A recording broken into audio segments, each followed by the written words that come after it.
오늘 고린도전서 7장은 바울이 결혼에 대해서 이야기를 하는 겁니다. 이 맥락을 여러분 여러 번 잘 읽어보시길 바라요. 바울이 지금 읽었는데 결혼하래요? 결혼하지 말래요?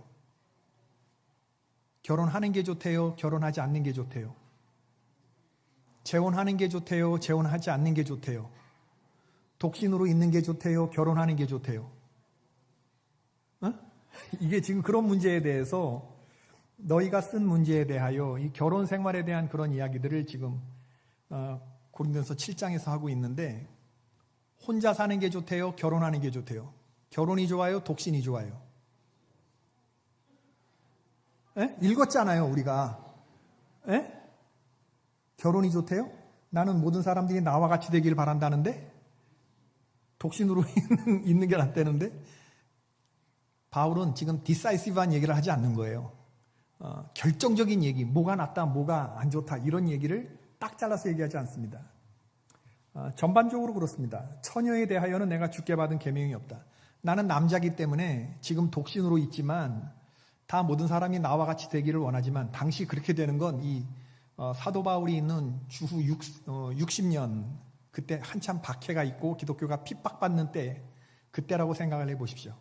기독교인으로 산다는 것은 순교를 각오해야 하는 일인데, 가정생활, 당시 고린도 교회에서, 고린도라고 하는 지역에서 결혼 생활을 한다는 것은, 그리고 주를 섬긴다는 것은, 그건 불가능에 가까운 이야기이기 때문에 그런 상황에서 나온 말이라는 것을 생각하셔야 돼요. 오늘 이 본문이 결혼해라 마라, 재혼해라 마라, 이런 절대적인 얘기를 하고 있는 것이 아니라 목회적인 지금 답을 주고 있다라고 하는 것을 우리가 염두에 두어야 합니다. 아시겠죠? 결정적인 얘기는 하고 있지 않다. 독신이 낫다는 등, 결혼이 낫다는 등 이런 결정적인 얘기는 지금 하고 있지 않는 거예요. 목회적인 조언을 지금 하고 있는 겁니다. 만일 갈라섰으면 그대로 지내든지 다시 그 남편과 화합하든지 하라. 11절에 갈라서래요? 화합하래요? 그대로 지내래요? 화합하래요? 그렇잖아. 만일 갈라섰으면 11절에 그대로 지내든지 다시 그 남편과 화합하든지 네 맘대로 하세요. 네 맘대로 하세요. 그런 얘기는 네 맘대로 하세요. 이게 바울의 목회적인 서신이고 실천적인 그런 이야기지, 이 결혼에 대한 어떤 정의나 이런 본질적인 얘기를 하는 것이 아니라는 것은 우리들이 생각해 볼 필요가 있습니다. 어느 교회 아동부에서 선생님이 학생들에게 물었어요. 태초에 하나님이 지으신 남자의 이름은 무엇이지요? 취박생들, 아동배들이 대답했습니다. 아담이요. 네, 맞았어요. 그럼 하나님이 지으신 여자의 이름은 무엇인가요? 그랬더니 학생이 마담이요. 그렇게 우리 교회는 아닙니다. 어느 다른 교회 얘기입니다. 스님, 신부, 목사님이 모여서 말씀을 나누었습니다. 스님과 신부님이 목사님께 물었어요. 목사님들은 어쩜 그렇게 다들 설교를 잘하세요? 비결이 뭐예요? 우린 딱딱하다고 그러는데. 그때 목사님이 빙긋이 웃으면서 스님과 신부님들을 쳐다보면서 얘기했습니다. 장가들 가봐. 설교의 화가 넘치게 될 겁니다. 그렇게 얘기를 했다고 그래요. 돌아가신 기독교 장로회 거목이셨던 한신교회 이중표 목사님 말씀하십니다. 결혼 주례의 꼭 마지막에는 이런 얘기를 하셨어요. 신랑 신부가 결혼해서 아이를 낳고 양육할 텐데 훗날 아이들이 자라서 엄마 아빠 천국은 어떤 곳이에요? 라고 물었을 때 사철의 봄바람 불어있고 동기들 사랑에 뭉쳐있고 한 상에 둘러서 먹고 마시는 하나님 아버지 모신 믿음의 반석도 든든한 우리 집이 천국이지, 이렇게 말할 수 있는 가정을 이루셔야 합니다. 아멘 안 할 줄 알았어요. 이건 없어요. 이건 판타지인 것 같아. 사철의 봄바람 불어있고 하나님 아버지 모셨으니 한 상에 둘러서 동기들이 먹고 마시고, 고마워라 임마누엘, 그런 가정이 있나요? 예, 좀만 더 살아봐요. 지금은 그럴지 몰라도 좀 더 살아보면 봄바람만 부는 게 아니라 칼바람도 불고요. 그리고 동기들이 처음에 다 같이 이렇게 모이는 것 같지만 그렇게 한 상에 둘러서 먹고 마신다는 게 얼굴 보기가 힘든 그런 가정들이 얼마나 많은지 모릅니다. 가정, 결혼, 너무나 중요한 주제들이죠. 성경을 몰랐을 터인데 송강정철이 연시조 훈민가를 불렀습니다. 제5수에서 부부유은이란 시조를 쓰셨어요.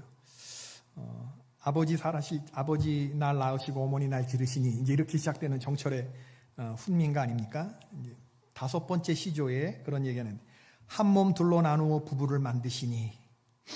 성경 구절 읽는 것 같아요. 이게 응? 야, 정철, 송강정철이 있을지 함께 늙고 죽으면 함께 간다. 어디서 망령된 것이 눈 흘기려 하느뇨.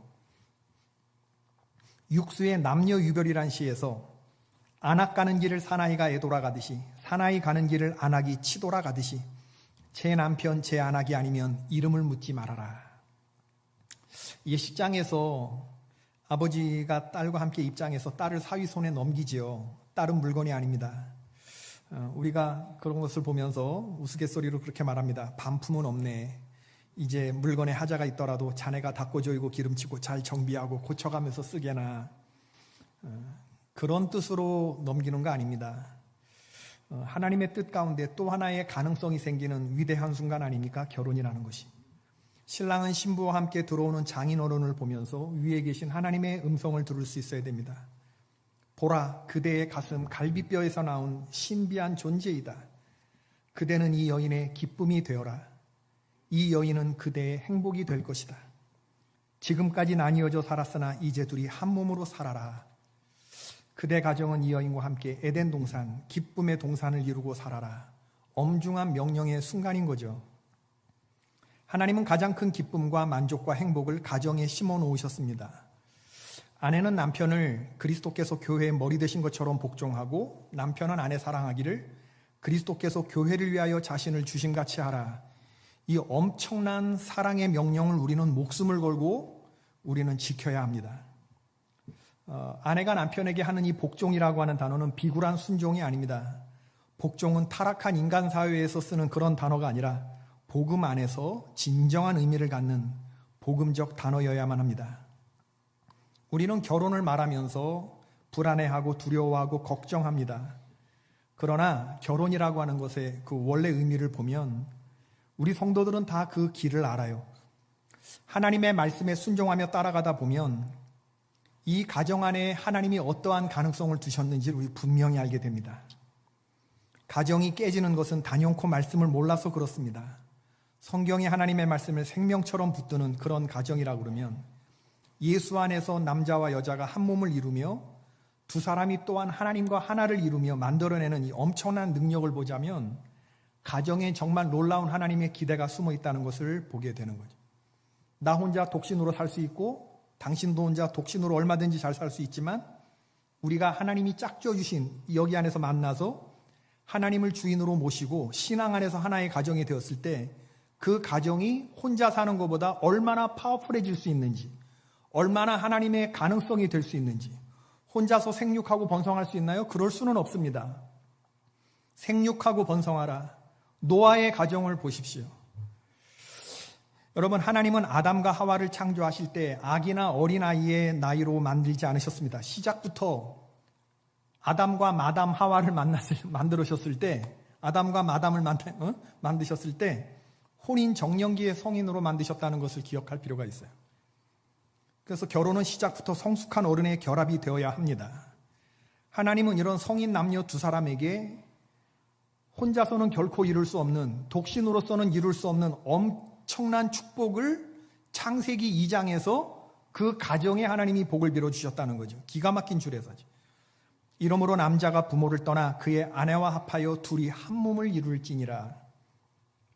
이건 평생의 숙제이면서 또한 동시에 평생의 은총이죠. 둘이 한 몸을 이루라. 내가 너희를 둘이 한 몸이 되게 하리라. 이렇게 단호하게 말씀하지 않으셨습니다. 그렇게 했으면 우리 가정이 둘이 한 몸을 이루지 못하면 누구 책임이에요? 하나님 책임도 있는 거죠. 그런데 하나님은 너희 둘이 한 몸이, 내가 너희를 한 몸이 되게 하리라. 이렇게 말씀하지 않으시고 둘이, 남자가 부모를 떠나 그의 아내와 합하여 둘이 한 몸을 이룰지로다. 그 온전한 책임을 우리의 노력에 두셨다라고 하는 것이죠. 남자가 부모를 떠나라는 말은 부모에 의존해 있던 것에서 떠나서 경제적인 자립과 정신적 독립을 이루라는 겁니다. 그리고 이제부터는 부모가 아니라 아내와 합하여 둘이 한 몸을 이루는 것에 힘써야 하는 것이죠. 다른 어떤 사람들보다 서로의 배우자에 집중해야 되는 겁니다. 사람이 부모를 떠나 둘이 하나를 이루라고 하시는데 이건 아무리 봐도 명령은 아니에요. 둘이 하나가 되기 위해서 노력하라 이런 말이 아니라 하나의 상태로 있어야 한다라고 하는 말이죠. 이게 신비입니다. 오늘 고린도전서 7장에 보면 너희가 쓴 문제에 대하여 라고 시작이 돼요. 고린도 교회 성도들이 질문한 그 내용에 대한 답변이라는 것을 알 수가 있습니다. 바울의 답변을 보면 고린도 교회 성도들이 질문한 건 뭐냐면 결혼, 독신, 이혼, 재혼 뭘 어떻게 해야 되느냐 이렇게 물었던 것 같아요. 지금 바울은 거기에 대한 아주 정답을 말해주는 게 아니라 개념을 말해주고 있어요.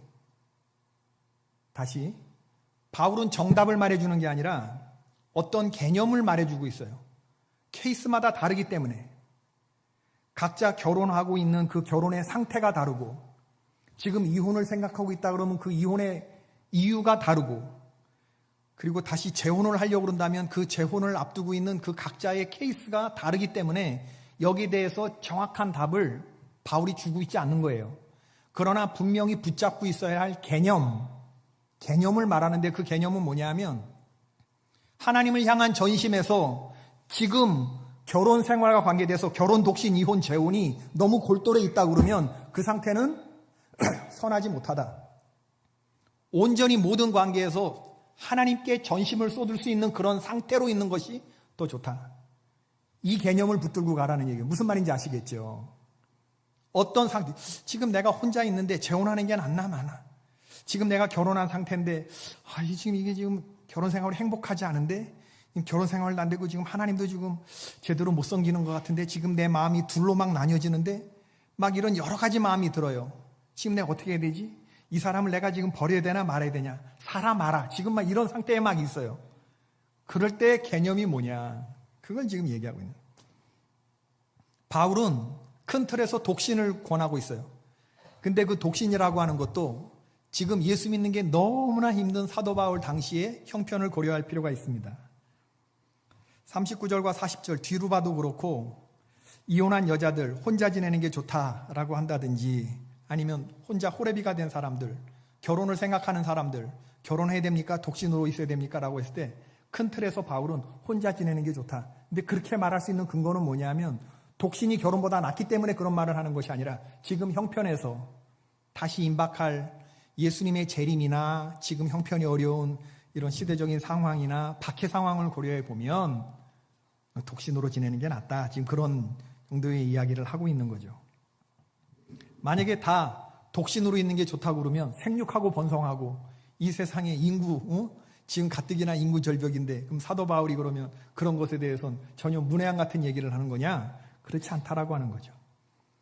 핍박과 순교를 각오해야 하는 상황에서 처자식이 있는 것보다는 홀몸이 더 좋다 그런 얘기를 하는 거예요. 그리고 음행한 연고로 남자마다 자기 아내를 음행의 연고로 남자마다 자기 아내를 두고 여자마다 자기 남편을 두라. 지금 몸에 지금 뭐라 그래 정욕이 불같이 타는 그런 사람들이 있잖아요. 9절에 정욕이 불같이 타는 것보다 결혼하는 것이 나으니라. 음행을 피하기 위하여 2절에 남자마다 자기 아내를 두고 여자마다 자기 남편을 두라.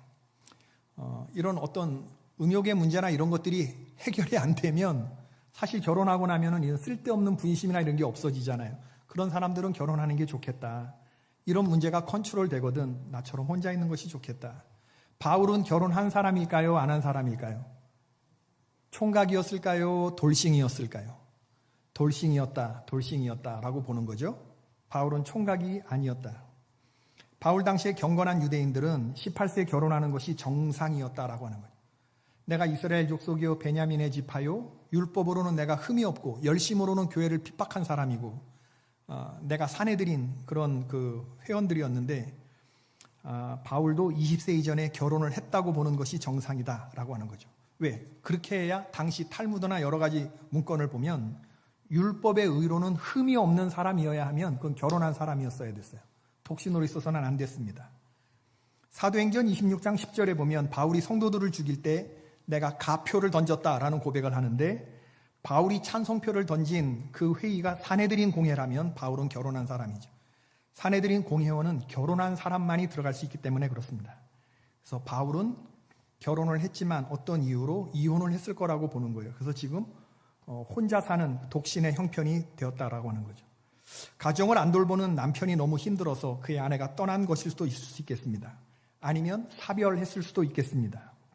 그런 추측들에 해보는 건데 그런 근거는 분명하지 않아요.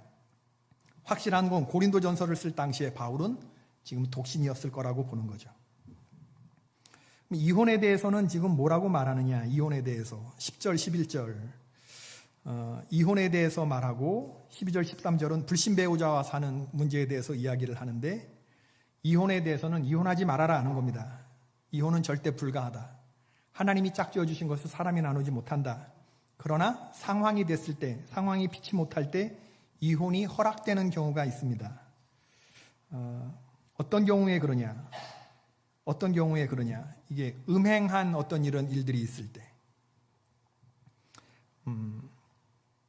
웨스트민스터 신앙고백서는 예수님의 말씀과 바울의 말씀을 근거해서 두 가지 경우의 이혼을 허락하는데 결혼한 후에 배우자가 간통을 했을 경우에 피해자 측이 이혼 소송을 제시하고 또 가해자가 사망한 것 같이 타인과 재혼을 해도 그때는 합법적이다. 24장 5항의 조항이고 또 간통이나 남편의 고의적인 유기, 결혼의 의무를 다하지 않는 거죠. 그럴 때는 약속을 취소할 타당한 이유가 된다라고 말하고 있습니다.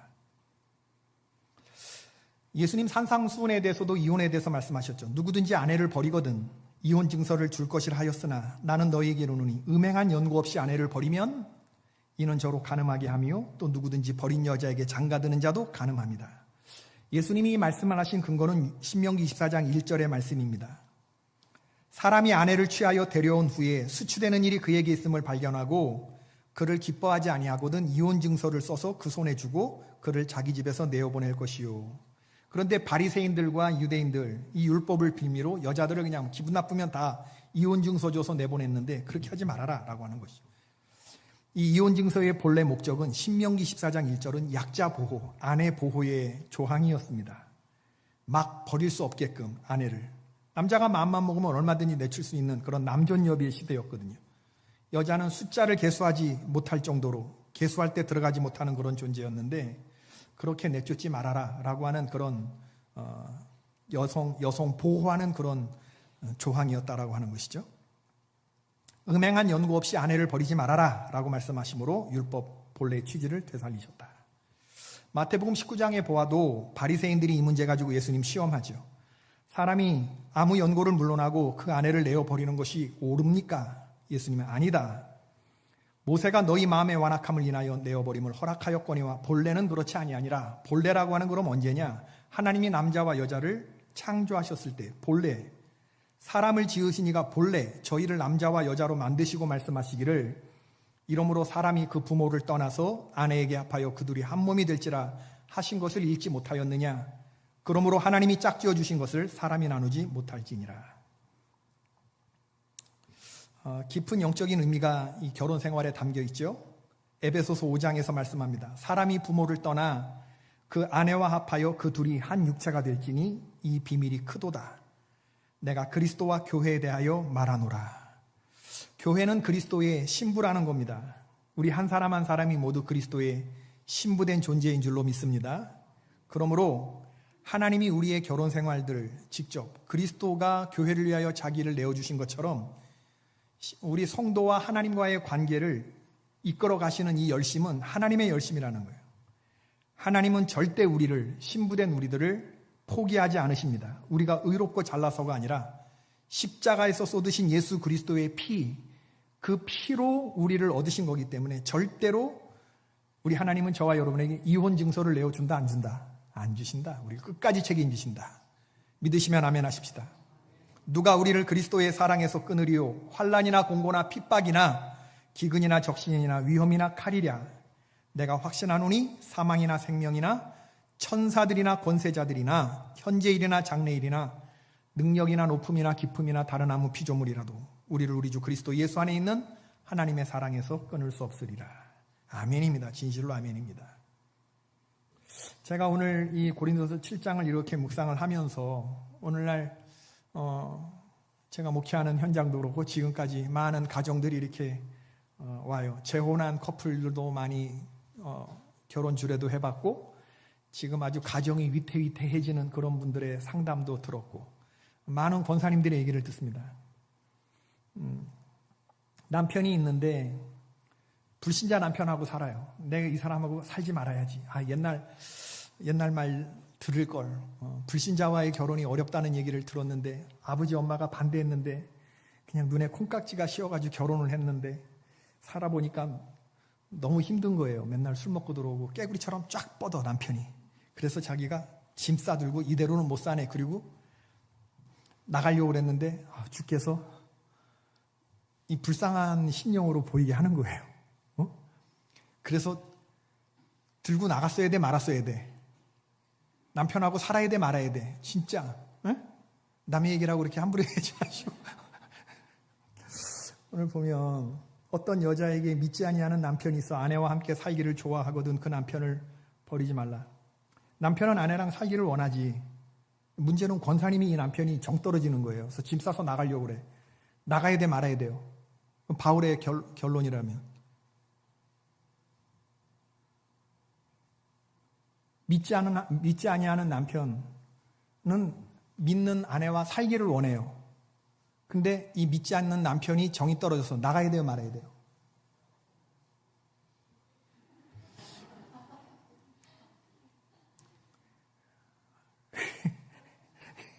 믿지 아니하는 남편이 아내로 말미암아 거룩하게 되고 믿지 아니하는 아내가 남편으로 말미암아 거룩하게 되나니 그렇지 아니하면 너희 자녀도 깨끗하지 못하니라. 그러나 이제 거룩하니라. 14절의 말씀.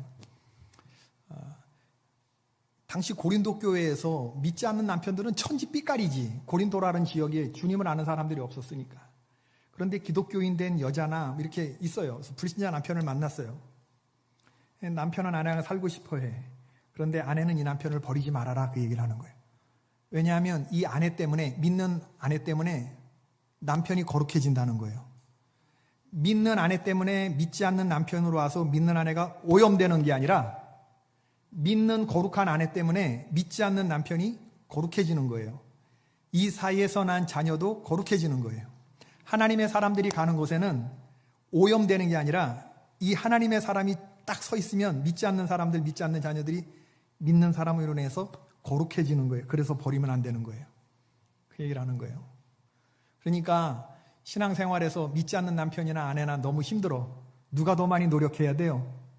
믿는 사람이 더 많이 노력해야 돼요. 그래서 제가 결혼 주례할 때마다 믿지 않는 신랑, 또 믿지 않는 신부 이렇게 결혼하는 분에게는 믿는 사람에게 제가 꼭 네가 더 많이 수고해야 된다. 네가 더 많이 수고해야 된다. 네가 더 많이 참아야 된다. 그런 얘기를 해요. 그러다가 마지막에 아내된 자여 네가 남편을 구원하는지 어찌 알 수 있으며 16절 남편된 자여 내가 내 아내를 구원할지 어찌 알 수 있으리요. 여러분 믿지 않는 남편 아내를 구원할 수 있다고 그러면 이거 평생의 여러분의 면류관입니다. 평생의 면류관입니다. 믿지 않는 남편 하나 구원하는 게 인생이 녹아나는 거 아니에요. 인생이 녹아나는 거. 그게 여러분의 면류관이죠. 오늘 보면서 생각나는 가정들이 참 많이 있었고 또 하나 생각나는 게 뭐냐면 몇 년 전에 나는 솔로라는 그 프로그램에 나온 영수와 영숙이 제가 기독교 방송에 나온 이분들의 출연 프로그램을 봤어요. 무슨 TV 프로그램에 나와서 결혼까지 이룬 사람인데 그분을 무슨 인터뷰를 하더라고요. 그래서 이 사람들이 뭔 사람들인가 하고 제가 거꾸로 찾아봤는데 TV 프로그램에 나는 솔로라는 프로그램에 나왔다가 첫눈에 서로 이제 이름을 말하지 않고 영숙 뭐 이런 광숙이 뭐 이런 뭐 이런 이름들로 뭐 하는 것 같아요. 영철이 뭐 이런 이름으로 남자 5명 여자 5명이 나와서 어디 경치 좋은 데 가서 서로 돌아가면서 5박 6일 동안 서로 이렇게 바꿔가면서 만남의 시간을 갖는 그런 프로그램이었던 것 같습니다. 거기서 영숙이와 영수가 둘이 만났는데 이분들이 기독교 방송까지 나왔던 이유는 둘 다 모태신앙이고 그리고 둘 다 청년회장이고 그리고 결혼에 대한 생각이 가치관이 같더라고요. 제가 보면서 아주 내내 축복이 빌어지더라고요. 이제야 나타났구나. 뼈 중에 뼈, 살 중에 살. 그런 느낌을 제가 받았는데 창세기 2장에 나오는 아담과 하와가 만났으면 그거에 지금 현대판 아담과 하와가 만난 그런 느낌이 들더라고요. 나는 솔로 영숙이 영수기. 한번 좀 가서 좀 유튜브에서 한번 좀 찾아보세요. 남자가 여자에게 묻습니다. 남자의 무엇을 중요하게 보느냐고. 그래서 자기의 견해를 말하자면, 만일에 당신이 나의 외모나 능력을 먼저 본다. 남자를 볼 때 외모나 능력을 본다. 경제력이죠. 능력, 외모 이런 거 중요한 부분이긴 하지만 만약에 당신이 그런 거를 중요하게 본다 그러면 내가 추구하는 결혼의 가치관은 아니다. 이렇게 남자가 말해요. 그러니까 여자가 대답할 때 저도 남자의 외모나 능력은 제일 후순위예요. 저는 그의 인간성이 제일 중요하다고 생각해요. 근데 사람들이 그렇게 말해요. 네가 아직 어려서 모르는 말을 하는 거라고. 경제적으로 풍족하지 않은데 어떻게 가정이 화목할 수 있느냐고. 근데 자기는 아무리 생각해봐도 돈이 좀 없어도 화목한 가정을 얼마든지 이룰 수 있다 그렇게 생각을 하는데 사람들은 돈 없는데 어떻게 그런 화목한 가정이 가능하냐? 그럴 순 없어. 이렇게 말한대요. 여자와 남자가 똑같이 생각하는 게 뭐냐면 내가 잘 되고 내가 성공해 있고 내가 기쁘고 즐거울 때 누구나 내 옆에 있는 것을 즐거워할 수 있지만 내가 제일 힘들고 바닥일 때 옆에 있어주는 사람, 그 사람이 그게 아내고 그게 남편이라면 그렇게 해야 하는 게 결혼 생활이 아니냐고.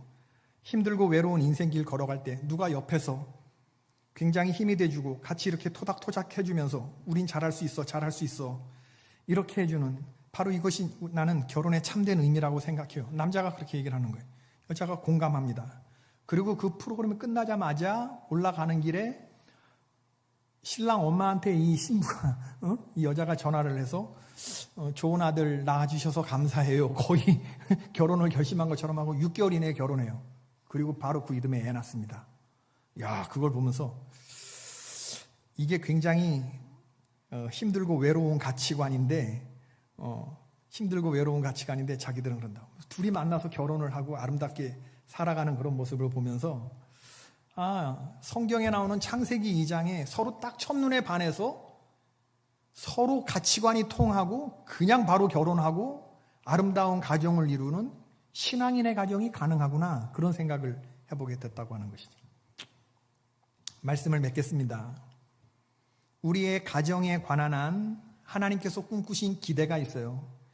그 기대와 그 하나님의 계획은 하향 조정되지 않으셨습니다. 하나님이 우리의 가정을 어느 정도로 기대하시느냐? 그리스도가 교회를 위하여 자기의 몸을 내어주신 것처럼 예수 그리스도가 교회의 몸인 것처럼 그런 부부의 연합을 이루라는 거예요. 바울이 지금 얘기하는 건 뭐냐면 그런 가정생활에 얽매여서 지금 나의 상태, 결혼이든지 독신이든지 재혼을 얘기하든지 아니면 이혼을 결정하는 그런 상황에 있든지 어떤 형편에 있든지 그것이 하나님과의 관계를 막는 것이라면 그런 상태를 개선해라라는 거예요. 그리고 하나님께 전심을 쏟을 수 있는 그런 상태로 있는 것이 좋다라고 하는 것입니다. 결혼 생활에 너무 얽매이거나 아니면 자기 육신의 소욕에 너무 얽매여서 이거 하나 해결하지 못하고 하나님과의 관계가 이렇게 되는 경우, 이게 음욕이 넘치거나 그렇게 되면은 만일 절제할 수 없는 어떤 정욕 때문에 이건 죄를 짓게 되는 거잖아. 그런 사람들은 결혼해라. 만약에 독신으로 은사가 없는 사람들은 결혼해라. 음행을 피하기 위해서는 결혼하는 것이 좋다. 그러나 이런 것들이 다 괜찮다 그러면 지금 상황에서 독신으로 살아야 하는 이유는 뭐예요? 비혼주의자라서? 아닙니다. 그런 얘기를 하는 게 결코 아니에요. 지금 그 상태에서 하나님을 섬기는 것이 훨씬 더 하나님께 전심을 쏟을 수 있는 상태이기 때문에 그러기 때문에 독신을 하는 거지 바울이 독신을 찬양하는 그런 이야기를 하고 있는 것이 아니라는 거죠. 힘들고 어려워도 결혼 생활에 기대하시는 주님의 기대가 있어요. 여러분의 결혼 생활을 축복합니다. 결혼보다 위대하고 친밀하고 중요한 관계는 없습니다. 배우자를 위해서 기꺼이 나의 자유를 내놓겠다고 하는 그런 결단, 깊은 하나됨을 맛보는 그러한 결혼, 장차 하나님 나라의 예표이면서 동시에 맛보기가 바로 이 결혼이죠. 지금 여러분은 어떤 단계에 있습니까? 어떤 형편에 있습니까? 여러분에게 주어진 형편대로 생각하시되 여러분의 가정을 향한 하나님의 기대를 생각하시고 힘들고 어려워도 땅을 내려다보면서 절망하지 마시고 이 가정을 향한 하나님의 기대를 생각해 보시면서 힘을 내시기를 주의 이름으로 축원합니다. 힘들고 어려운 존재들이 있다 할지라도 나로 인해서 우리 가족들이 거룩해질 수 있다고 하는 것을 기억하십시다. 누가 압니까? 여러분이 남편을 구원할지, 여러분이 아내를 구원할지 어찌 알 수 있으리요. 그를 구원한다고 그러면 하나님 여러분에게 큰 상급을 주실 줄로 믿습니다. 세상에 얽매이는 것이 아니라 하나님께 온 마음을 바치는 것이 중요합니다. 우리의 결혼, 독신, 재혼, 이혼의 문제가 우리의 마음을 괴롭히고 나뉘게 하는 것이 아니라 하나님께 온전히 마음을 드리는 쪽으로 방향 지어줄 수 있기를 바랍니다. 아멘. 우리 찬양 하나 부르고 우리 오늘 또 기도하십시다. 235장 보아라 즐거운 우리 집 235장 찬송 부르고 우리 기도하십시다.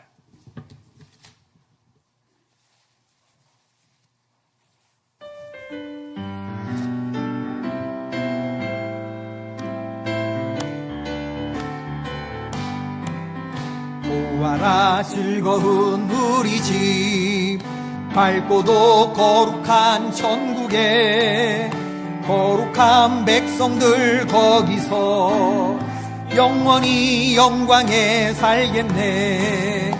거기서 기쁘고 즐거운 집에서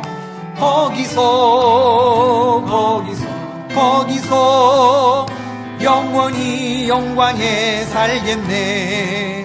앞서간 우리의 친구들 광명한 그 집에 올라가 거룩한 주님의 보좌 찬미로 영원히 즐기네.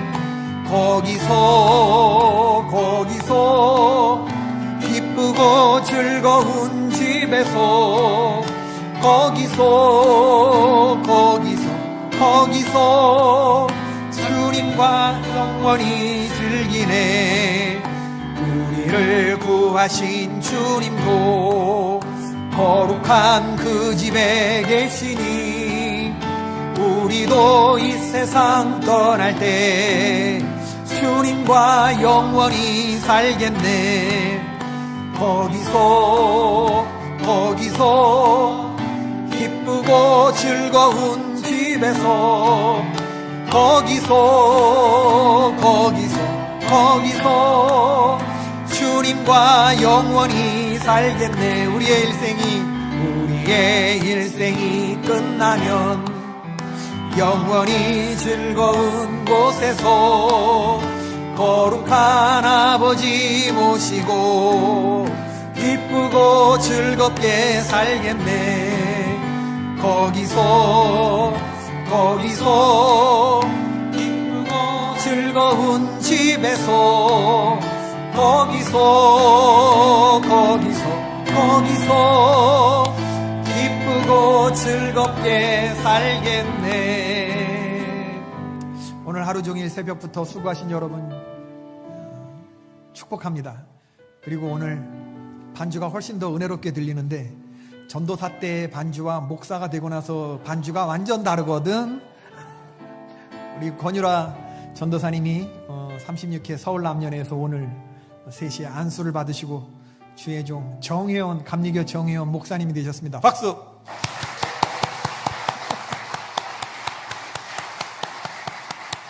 너무너무 감사하고 우리 이제 기도를 하시겠습니다. 여러분, 나로 인해서 가정이 거룩해지는 것입니다. 내 상태를 살피십시다. 지금 나와 같기를 원하노니 바울이 너희가 나와 같기를 바란다. 오늘 2번이나 그런 얘기를 하는데 나와 같기를 바란다라고 할 때는 독신으로 있는 상태를 말하는 게 아니라 하나님께 전심을 드릴 수 있는 상태가 되기를 바란다. 그 얘기를 하는 거예요. 재혼을 원하면 재혼을 하셔도 되는 거예요. 그건 각자 형편대로 하는 것입니다. 정욕이 이렇게 해서 만약에 범죄할 것 같으면 결혼하는 겁니다. 그건 본인이 결정하는 거예요. 그러나 나와 같기를 바란다는 것은 하나님과의 관계 속에서 흐트러지는 이런 분심을 제어하고 온전히 하나님만 바라보는 그런 상태가 되기를 바란다. 얼마든지 결혼해서 남자와 여자와 가정이 하나를 이루고 하나님과 하나 되는 것, 정말 멋있는 모습이죠. 믿지 않는 배우자 때문에 고생하시는 분이 있다면 여러분으로 해서 그가 거룩해지는 것입니다. 주님께 견딜 수 있는 힘을 달라고 기도하시고 남편의 영혼을 위해서 오늘 기도하십시다. 혹시 그가 여러분 때문에 구원을 받게 된다면 하늘에서 여러분의 상급이 진실로 클 것입니다. 결혼은 서로를 섬기는 평생에 걸친 과정입니다. 눈에 콩깍지가 벗겨진 그 이후부터가 중요하지 않습니까? 두 사람의 헌신적인 노력 위에서 꽃피어지는 열매지요. 주님은 그 관계를 이루기 위해서 피를 흘리기까지 그 관계를 위해 당신의 목숨을 내어주셨다는 것, 그리스도가 교회를 사랑하시기 위해서 당신의 피를 내어주셨다는 것을 기억하십시다. 오늘날 결혼이 남에게 빌붙어 살려고 하는 만약에 그런 마음이라면, 상대방 덕을 보려고 하는 것이라면 그게 어찌 결혼이겠습니까? 기생이지, 남에게 빌붙어 살려고 하는 처세이지. 결혼은 서로를 섬기는 평생에 걸친 과정이며 우리가 힘을 합쳐서 주님을 바라보는, 주님만 섬기는 가정이 되는 것이 우리의 가장 지상 최대의 목적입니다. 그런 상태로 내가 주님과 하나가 이루고 남편과 아내와 우리 가정 속에서 하나를 이루는 이 관계를 최선을 다해서 이루어갈 수 있도록 주님 이름 한번 부르고 우리 통성으로 기도하겠습니다. 다 같이 기도합시다. 주여,